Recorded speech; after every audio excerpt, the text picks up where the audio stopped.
প্রিয় দর্শক, আসসালামু আলাইকুম। আমাদের এখনকার খবরে আপনারা দেখবেন চীন উত্তেজনার মধ্যে এবার পাকিস্তান ও ভারতের পাল্টাপাল্টি কূটনৈতিক বহিষ্কার, এই নিয়ে বিস্তারিত।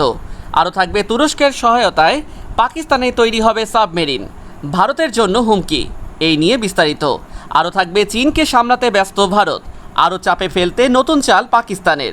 আরও থাকবে সীমান্তে সামরিক অবকাঠামো তৈরি অব্যাহত চীনের, নতুন উত্তেজনা, এই নিয়ে বিস্তারিত। এছাড়া থাকবে ঠিকভাবে শ্বাস নিলেই করোনাকে হারানো সম্ভব, বলছেন নোবেলজয়ী, এই নিয়ে বিস্তারিত। করোনা শনাক্তে এবার বিশ্বের দ্রুততম সুপার কম্পিউটার।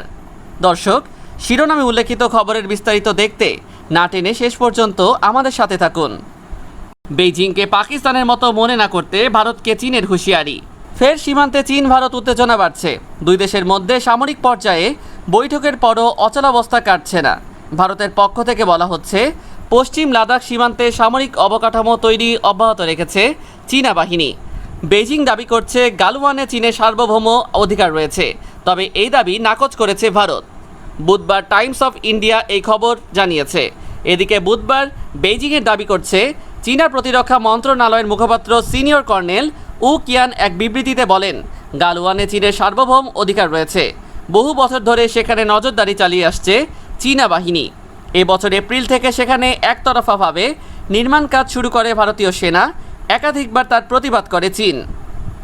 বেইজিংয়ের এই বিবৃতির প্রতিবাদ করেছে দিল্লি। গালওয়ান উপত্যকার ওপর চীনের সার্বভৌমত্বের দাবিকে প্রত্যাখ্যান করে ভারত বলছে, প্রকৃত নিয়ন্ত্রণ রেখায় স্থিতিবস্থা পরিবর্তনের একতরফা প্রচেষ্টা গ্রহণ করা হবে না। প্রকৃত নিয়ন্ত্রণ রেখা লঙ্ঘন নিয়ে 15 জুন লাদাখে চীনা বাহিনীর সঙ্গে সংঘর্ষ বাধে ভারতীয় জওয়ানদের।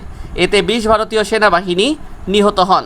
তবে চীনের পক্ষ থেকে হতাহতের বিস্তারিত জানানো হয়নি। 7 দিনের মধ্যে নয়াদিল্লিতে ইসলামাবাদের কূটনীতিকদের সংখ্যা অর্ধেকে কমিয়ে আনতে পাকিস্তানকে বলেছে ভারত। ভারত বলছে, দ্বিপক্ষীয় সম্পর্কের পাল্টা প্রতিক্রিয়া হিসেবে পাকিস্তানে তাদের কূটনীতিকের সংখ্যা অর্ধেকে নামিয়ে নিয়ে আসবে।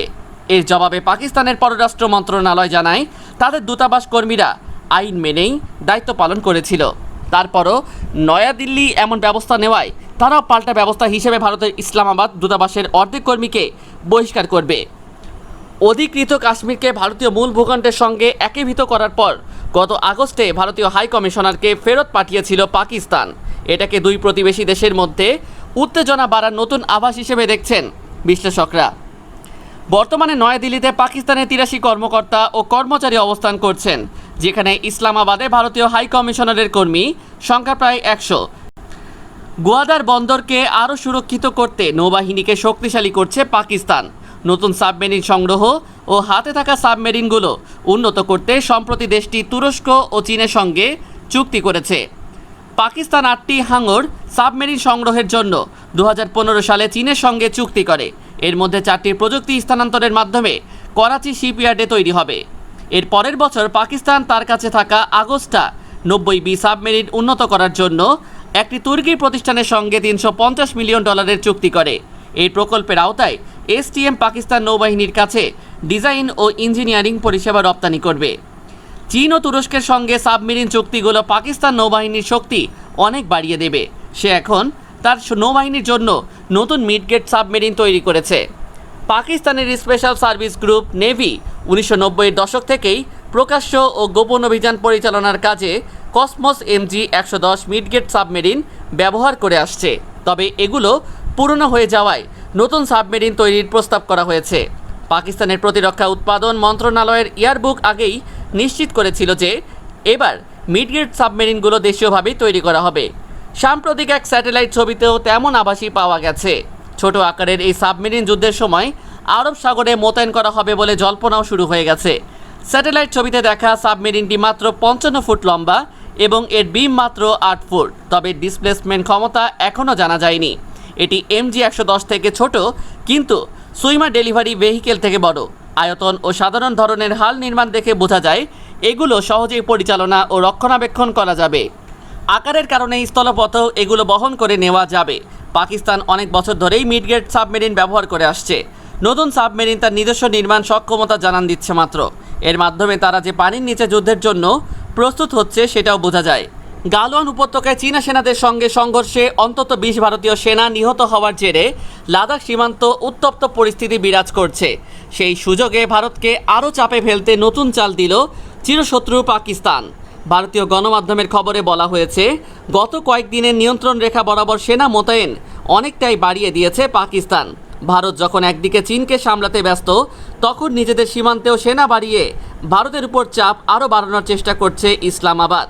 জানা গেছে, রাওয়ালপিন্ডি, লাহোর, মুলতান, অ্যাবোটাবাদ, ফয়সালাবাদের সেনাঘাঁটি থেকে বাহিনীকে এনে নিয়ন্ত্রণ রেখা বরাবর মোতায়েন করতে শুরু করেছে পাকিস্তান।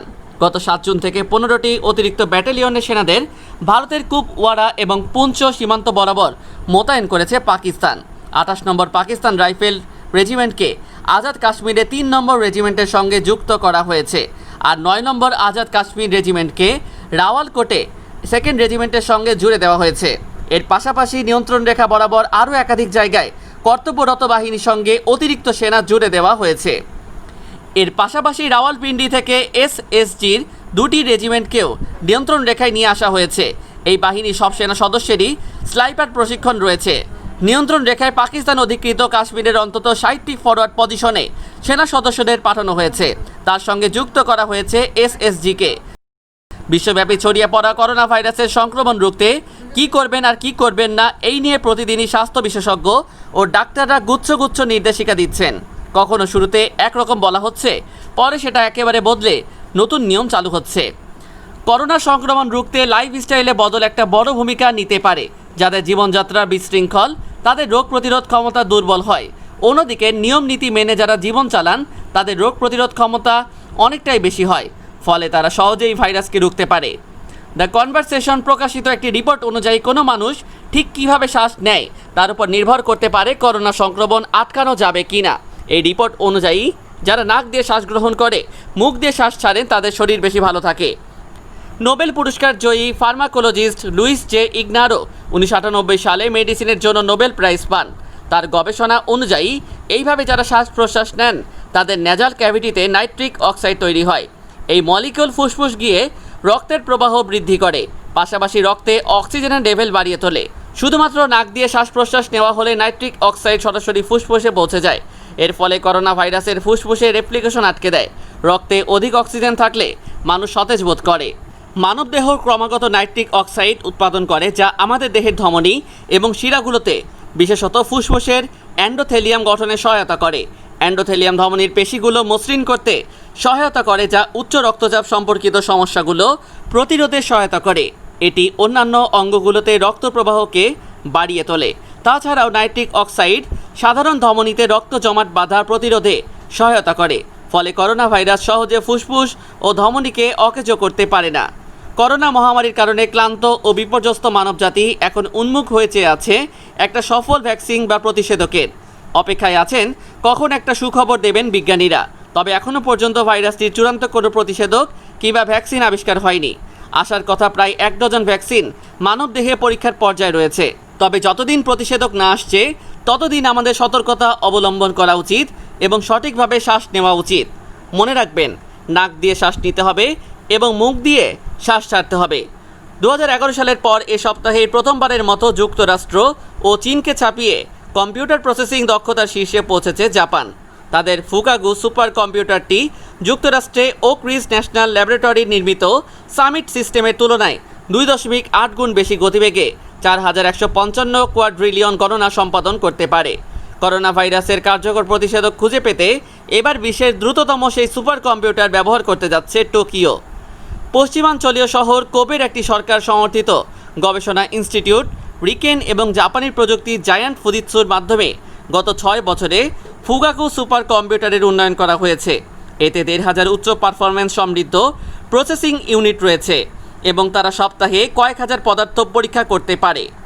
নিয়মিত কম্পিউটারের তুলনায় 1000 গুণ বেশি গতিসম্পন্ন সুপার কম্পিউটার পারমাণবিক বিস্ফোরণের অনুকরণ, ভার্চুয়াল অস্ত্র পরীক্ষা এবং মডেল জলবায়ু সিস্টেমে ব্যবহার করা যেতে পারে। নোবেল পুরস্কার জয়ী ফার্মাকোলজিস্ট লুইস জে ইগনারো 1998 সালে মেডিসিনের জন্য নোবেল প্রাইজ পান। তার গবেষণা অনুযায়ী এইভাবে যারা শ্বাস প্রশ্বাস নেন, তাদের নেজাল ক্যাভিটিতে নাইট্রিক অক্সাইড তৈরি হয়। এই মলিকিউল ফুসফুস গিয়ে রক্তের প্রবাহ বৃদ্ধি করে, পাশাপাশি রক্তে অক্সিজেনের লেভেল বাড়িয়ে তোলে। শুধুমাত্র নাক দিয়ে শ্বাস প্রশ্বাস নেওয়া হলে নাইট্রিক অক্সাইড সরাসরি ফুসফুসে পৌঁছে যায়। এর ফলে করোনা ভাইরাসের ফুসফুসে রেপ্লিকেশন আটকে দেয়।